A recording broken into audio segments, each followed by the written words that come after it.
This is episode 327 of My to Life Radio. I'm Matt Blackburn, and today this is a solo show on what I do when I'm starting to feel sick.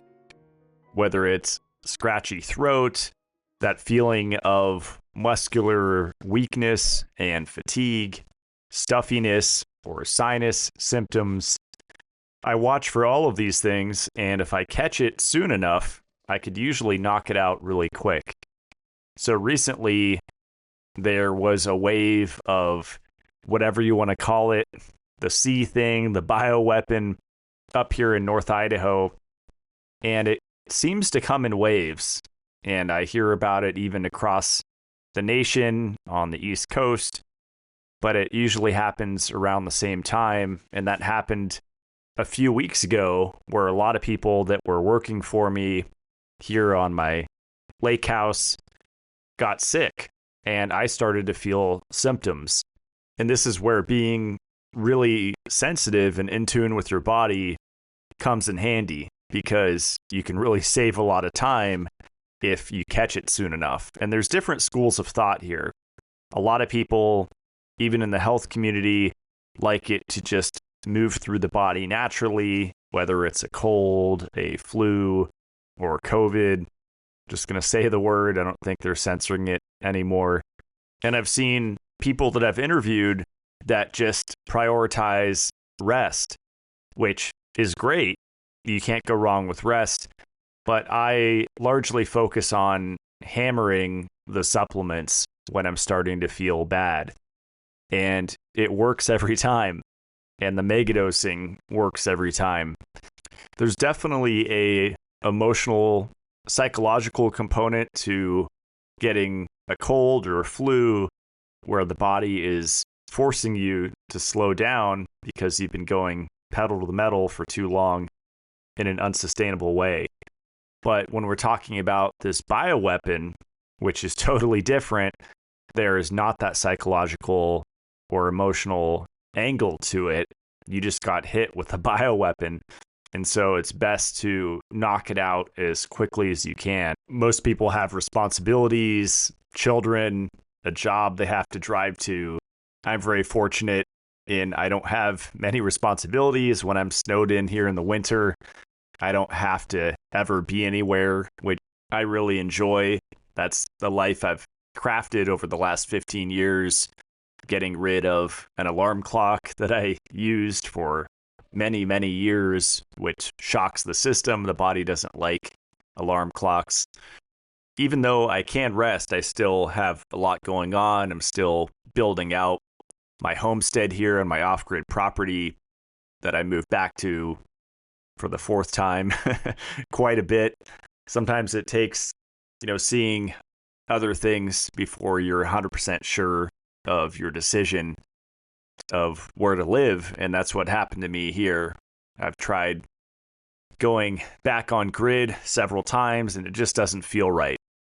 Once you go off grid 100%, it's really difficult to go back. But having a homestead here alone with a garden, an orchard now, chickens, I still have responsibilities here at home. So I'm moving around a lot. I'm always moving my body.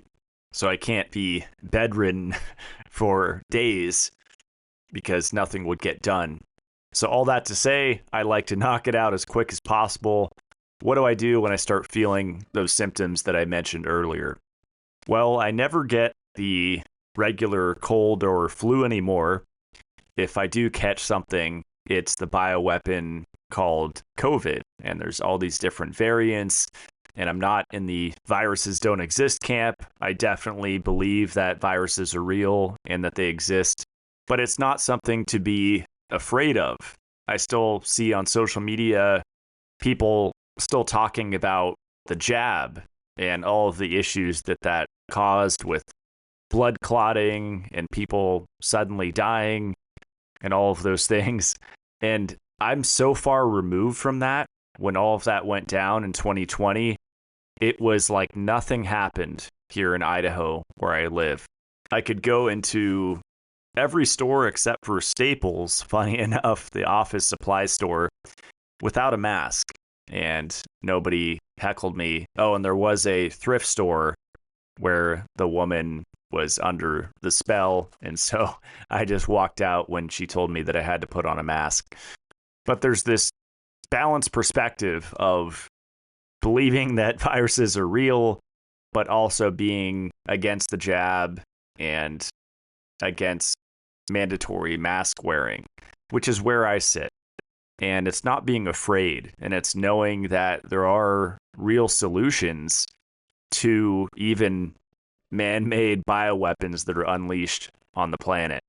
I lost the study, but years ago I found a really good study, probably the best I've ever seen, on COVID in relation to vitamin and mineral status, but specifically vitamins. And it highlighted how all of them decreased. Not only vitamin D, like people talk about, but vitamin A, vitamin K2, vitamin E, B vitamins, pretty much all nutritional requirements are increased, just as if you're increasing your metabolic rate by eating carbohydrates frequently, eating enough calories, and it ramps up your metabolism, or you consume sugar. All of those things will increase your vitamin and mineral requirements as your metabolism speeds up. And the same thing goes for COVID. All of your nutritional requirements go up. And you've heard about long COVID, and this is where it gets kind of freaky. There's a study called The Plasma Metabolome of Long COVID Patients 2 years after infection. This was a 2023 study where they looked at 108 metabolites using liquid chromatography and other methods to study long COVID patients. And they saw that out of 108 of those metabolites, 53 were altered and reflected the acute infection phase. So IL-17 levels were elevated, lactic acid, the lactate pyruvate ratio was increased, the orthogonine and citrulline ratio was altered. Basically, it showed that these people had decreased ATP production, increased levels of oxidative stress, and mitochondrial dysfunction. These researchers surmised that at least 30% of patients who have had COVID-19 will develop long COVID. And I forgot to mention redox state imbalance. In addition to the mitochondrial dysfunction, which goes hand in hand, and the impaired energy metabolism and immune dysregulation, the redox state imbalance is huge. What that means in English is that's the balance between oxidation and reduction reactions that happen within our cells. You may have heard of the NAD to NADH ratio, and you want that ratio to be high, meaning higher NAD, because that signifies that your cell's in an oxidized state. But if you have a low ratio, which means less NAD and more NADH, that means that your cell's in a reduced state, which means that the mitochondria are not functioning well, the cellular processes are not happening efficiently, and you have overall cellular dysfunction heading towards apoptosis and cellular suicide. And without going extremely sciencey and losing people, that ratio plays a pivotal role in glycolysis and TCA cycle, which is how we convert food into energy. So bringing it back to the topic, viral replication requires a pro-oxidant environment. Oxidative stress is an important role in viral infections, leading to the cytokine storm, the endothelial damage, excessive blood clotting, and cellular hypoxia. But it's largely causing all of these effects by altering the redox function of the cell.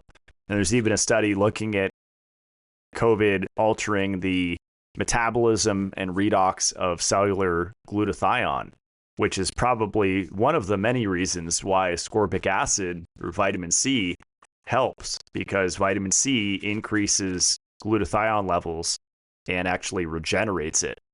And I remember when all of this was crescendoing and everyone was promoting heavily ascorbic acid, high dose zinc, and high dose vitamin D.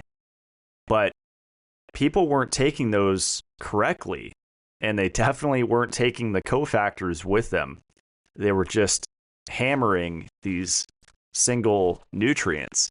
In the case of hammering high dose zinc and high dose ascorbic acid, that is a treatment for copper toxicity. But for someone without copper toxicity or subclinical copper deficiency, going into a megadose ascorbic acid, megadose zinc protocol, you'll create more issues than you had when you started, because copper is involved heavily in not only the immune system, but many foundational fundamental processes in the body. So you would want to take copper, and you don't have to megadose it because everything's in a ratio and the body has a lot more zinc than it does copper. But you definitely want to supplement copper if you're taking a lot of zinc, and especially if you're taking a lot of zinc and vitamin C every day. But as I mentioned, people are taking these supplements incorrectly. And I've had a lot of information on my show about this the last couple of years, but how to take vitamin C properly is not megadose all at once, like everybody thinks. It's small, frequent doses throughout the day. So if you're dealing with a chronic infection, it might be every 15 minutes you take a couple grams, or it might be every half hour you take 4 grams. And you experiment with that dose, but it's about the frequency more than the amount. But definitely don't take under a gram, because that's not going to do much of anything at all. But this is kind of like the poor man's, or the really basic, easy therapy for whenever you're not feeling well, is ascorbic acid, small frequent doses throughout the entire day. Just carry your bottle with you, or a bag with the vitamin C capsules. And there were many studies on vitamin C in relation to COVID-19, talking about how it suppresses the cytokine storm, how it reduces thrombotic complications. Thrombosis means blood clotting, so blocking veins and arteries, which can cause huge problems. Vitamin C can diminish alveolar and vascular damage, meaning lung and blood vessel damage. And we're talking about a vitamin. People have this misconception that vitamin C just flows through you and you pee it out. After you take ascorbic acid, which is the best vitamin C to take, and it converts into dehydroascorbic acid and all of these different forms that have different benefits, then you get to ascorbate, and that is what is stored in the tissues. It's in the adrenals, it's in the eyes, the brain, it's in the white blood cells, it's in your pituitary gland, and it could be 5 to 100 times higher concentration than what's found in the plasma. And guess what? If you run out of your vitamin C supply in those tissues, especially the white blood cells, which are your body's army, essentially, that's patrolling, identifying, and neutralizing bacteria and viruses. You have specialized white blood cells that form in your thymus gland. And if there isn't ascorbate there as they're getting developed, then they won't function properly. So I highlight vitamin C heavily, which is probably the most boring supplement and nutrient to talk about because we've been hearing about it our entire life. Just don't forget that it's a vitamin that's essential for the body. Ivermectin isn't a vitamin that's essential for the body. Hydroxychloroquine is not a vitamin that's essential for the body. Methylene blue, same thing, although I like methylene blue. This is the frustration for me when people get sick, and I'm not a naturalist by any means. I am super pro synthetic isolated substances. I think everything has its place, and isolated nutrients tend to be stronger than whole food supplements.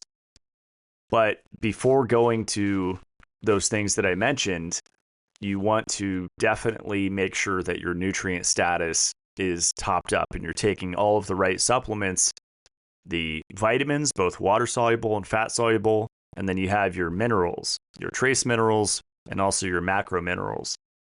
People's priorities are definitely out of whack when it comes to supplementation. They're looking at obscure compounds and these antiparasitics and other compounds that can be helpful, but people that are nutrient deficient are most likely taking those. They're not supplementing the right thing. There are people that watch television still, and you see Dr. Oz and the show The Doctors, and that information, from my observation, exactly mirrors what big influencers are saying, like Rhonda Patrick, for example, where it's always the same list of recommended supplements, and you have your fish oil and vitamin D right there in the top 5 every single time. This is one reason why I created my CLF protocol, calcification, lipofuscin, and fibrosis, to shine light on this fact that there are these underrated supplements that people forgot about. Vitamin E is the forgotten fat-soluble vitamin. That's not just a simple, basic antioxidant, but it actually has wide-reaching effects. One of the big ones being to reduce estrogen synthesis. Ray Peat would talk about how estrogen and inflammation go hand in hand. Estrogen can increase platelet aggregation, which is essentially blood clotting. Estrogen can cause leaky capillaries, and vitamin E counters all of those negative effects. And there's a relationship between polyunsaturated fatty acid intake and vitamin E status, meaning the more seed oils that you consume, which are now trending, but we were all raised on them, all the vegetable oils that our foods were cooked with, that taxed our vitamin E status over several decades. And not only will that contribute to lipofuscin and age spots that you can visibly see on the skin, but it can contribute to this excess estrogen problem from being vitamin E deficient. And as I mentioned, vitamin E prevents blood clots. And the Cleveland Clinic and many other places over the years have talked about how people with COVID-19 develop blood clots easier. And just to recap what a blood clot is, it's where the blood, as the name implies, clumps together, sticks together into a thick gel-like state, and not the good structured gel that we like. And when that breaks free, it can travel to the lungs, cause embolism, or go to the brain and cause a stroke, and essentially cut off the blood and therefore oxygen supply to different tissue. So there are unfounded, in my opinion, fears about thinning the blood excessively with supplements like vitamin E. And some people are even worried about systemic enzymes, which is ridiculous, in my opinion. Supplementing vitamin E in the mixed tocopherol form, alpha, delta, gamma, and beta tocopherol, with systemic enzymes, nattokinase and serrapeptase, is a way to ensure that you are protected from blood clots. It's not 100%, but it definitely helps to prevent this clotting that can cause catastrophic damage. And systemic enzymes do far more than just protect against blood clots. They have anti-inflammatory properties. They modulate the immune system. They're called immunotherapeutics. And they've been shown in clinical trials to reduce COVID-19 fatigue. So far, we've talked about vitamin C, vitamin E, which I didn't mention that those go hand in hand. Vitamin C actually regenerates vitamin E. So when vitamin E donates an electron and loses an electron, vitamin C jumps in and gives vitamin E an electron back so it can keep doing its job. I just find it very interesting that people will go to herbs, whether from Chinese medicine or Ayurveda, or compounds like ivermectin and antiparasitics before they go to vitamins and minerals, which are way more foundational. And as I've said on the show, it's not just that the soil is depleted. That's the main argument in favor of supplementation. It's these other factors. It's that toxins and heavy metal exposure and glyphosate and all of these things we're exposed to on a daily basis, those lower our vitamins and minerals. And then you add in infections, and especially one like this, where COVID's lowering all of these nutrients. Isn't it a more logical approach to just support the foundation first with strategic supplementation? I mentioned zinc earlier, and that's a great thing to supplement. I personally supplement zinc carnosine every day.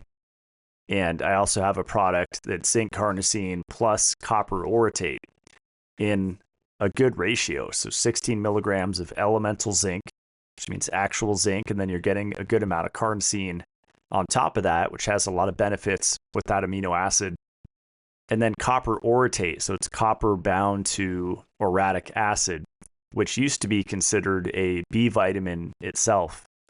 While everybody was focusing on megadosing zinc, which is important for antibody production and differentiation of immune cells and activating them, copper is required for superoxide dismutase. That is one of our body's main endogenous antioxidants to fight free radicals. As I mentioned, that connection with oxidative stress and COVID. And without copper, you can't make it. And without superoxide dismutase, you can't protect the lungs, which is a main target of COVID. And there was actually a study that showed that people that died from COVID had increased levels of mitochondrial superoxide dismutase in certain organs, but actually reduced levels in the lungs. So again, if you only take zinc and you're only megadosing zinc, you will cause a copper deficiency, and that will lower your superoxide dismutase and therefore your overall immune function. What's interesting is that same study from 2022 found that the lipid peroxidation product called 4-HNE might be detrimental in lethal SARS infection. And vitamin E actually strongly lowers 4-HNE. That's why I talk about its relationship with lipofuscin. So this all plays together. There's no one magic bullet or just 3 supplements to take. It's a comprehensive approach. And what I'm emphasizing in the show is it's important that you take the right supplements and don't waste your time with all of these extra things that are way lower on the priority list. One of the most interesting nutrients that I found against COVID is actually lithium, which you might be familiar with, that's prescribed for bipolar disorder, but that's lithium carbonate, and it's doses that are north of 1 gram, usually 1,400 milligrams. Lithium orotate, however, is the one you find in supplemental form, and just like my copper orotate, it's bound to the same thing, and you need a lot less of a dose because it's better absorbed. And lithium is a glycogen synthase kinase 3 inhibitor, which is a protein that the coronaviruses need to replicate. While lithium has been known for its mood-enhancing properties and the alleviation of mania and other psychiatric conditions, it's been known that it's an antiviral since 1980.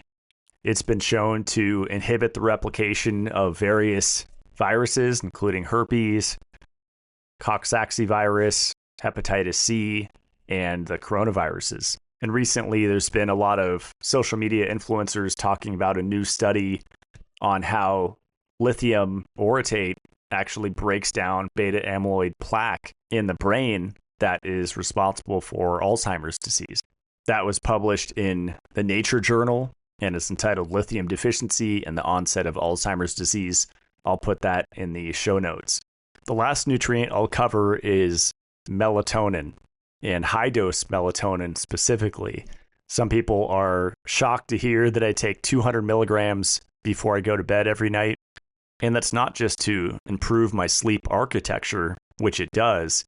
I do it for mitochondrial enhancement and immune health. I'm going to read an excerpt from this 2012 study. Russell Ryder, which was a former guest on the podcast, was one of the authors, but the first author was Jose Boga. And it reads, melatonin is synthesized in lymphoid organs such as the bone marrow, thymus, and lymphocytes.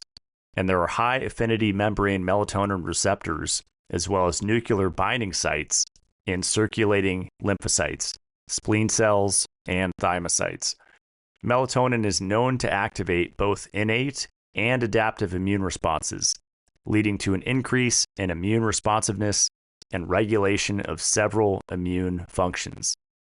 Melatonin has properties as an inflammatory regulator because it differentially modulates pro-inflammatory and anti-inflammatory effects, suggesting that melatonin might promote early phases of inflammation on the one hand and contribute to its attenuation on the other hand, to avoid complications of chronic inflammation. Translation is that it's a balancer. It doesn't push the body any certain way. It regulates a lot of processes with the immune system. And going back to that redox thing that I mentioned earlier, melatonin is a redox balancer. It maintains redox homeostasis and protects against oxidative stress in humans as well as plants. Plants actually synthesize melatonin to protect themselves.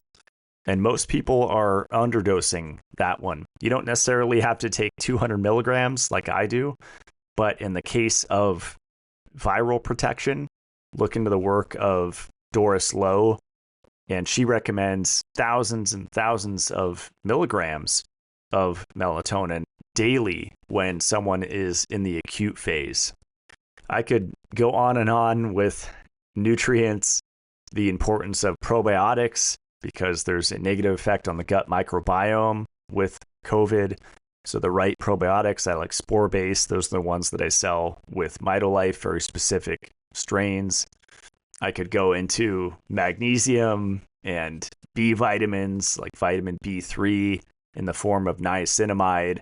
There's so many nutrients that someone could take before taking these other things, namely fish oil or vitamin D.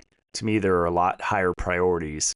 And if you're someone that doesn't mind taking, Dave Asprey handful style capsules, 50 to 100 capsules a day, then have at it and just take everything. But I don't meet too many of those people or see them online. So it's my goal to simplify as much as I can and help you prioritize what are the most important supplements to take. If you go back and search MitoLife Radio on YouTube and COVID, you'll see past shows that I've done on the subject, both solo and with guests. And there's a lot of good information you can glean there as well. But this is the latest up-to-date information. And going back to what I said at the start of the show when I was starting to feel sick and muscular fatigue and all of the symptoms of COVID, I just increased my dose of the things that I mentioned to you. Also took methylene blue from Transcriptions. Big fan of that product. Just take a whole square several times a day of the Just Blue product, and that helps as well. And you could just keep stacking as much as you want. And of course, there's devices. I would say my top for long COVID would be HBOT, hyperbaric oxygen therapy, 2 atmospheres and above. And a more affordable option and more accessible is the Carbogenetics carbon dioxide inhaler, because that increases our ability to utilize oxygen. And like the supplements that I mentioned, carbon dioxide, breathing it at a low concentration is a supreme balancer for the human body. It just helps to regulate all the processes. So I'm starting to lose my voice here from talking so much, so I'm going to wrap it up. You can go to matt-blackburn.com and see all of my recommended products, read about my CLF protocol. Mitolife.co is where you can find my supplement brand that I started. I sell grounding sheets, and hopefully by next week, the grounding rods will be back. I don't know how many of you were waiting for that, but I have an exciting update to the quality of the grounding rod, so I'm excited to announce that. I'm going to keep it a secret for now, but grounding is very overlooked, especially rod to earth. Little story here. At my lake house that I moved back to this year, I was sleeping great, and I thought maybe because I'm 100% off grid, maybe because I'm on a lake and I'm hearing animal noises and it's just silent, no sounds of civilization, and I could keep the windows cracked year round, and my sleep has improved massively over the last few months. Just subjectively, I wasn't tracking it with an Oura ring, although I just started using that the last few days. But I wandered down there one day to my grounding rod setup, and the grounding rod is missing, and the cord is just hanging in the air, almost like it was cut. Now, I don't know if this was malicious. I don't know how the grounding rod would have disappeared, but it was gone, and I was just grounding to thin air. Fortunately, I had a spare grounding rod setup, and I put that in the ground, ran it up to my second story bedroom here at my cabin. And that next morning, that was one of the best night's sleep that I've ever had in my life. And I forgot how powerful grounding rod to earth is in the right environment. It might not be right for you, but a lot of people are off grid, or they live in the country, or they live rural. That is the best time to ground yourself to the earth when you sleep, and it can massively improve your recovery. Obviously, we know the importance of sleep for immune health. That could be a whole show in itself. But grounding rod to earth, if you haven't tried it yet, and especially if you live in the country, I highly recommend it. And on the website there, under the Living tab, you can find the grounding sheets that I sell through Mitolife. And all of the supplements that I mentioned, you can find on my Mitolife website, with the exception of methylene blue. I don't sell that. And a lot of exciting things coming with Mitolife, coming out with a structured water filtration system. I am very excited to talk about that, but I'm going to keep it a secret until it gets close to the release. So follow me on Instagram. It's Matt Blackburn. You can find Mitolife on Instagram, and I'll see you guys next Friday. Stay supercharged.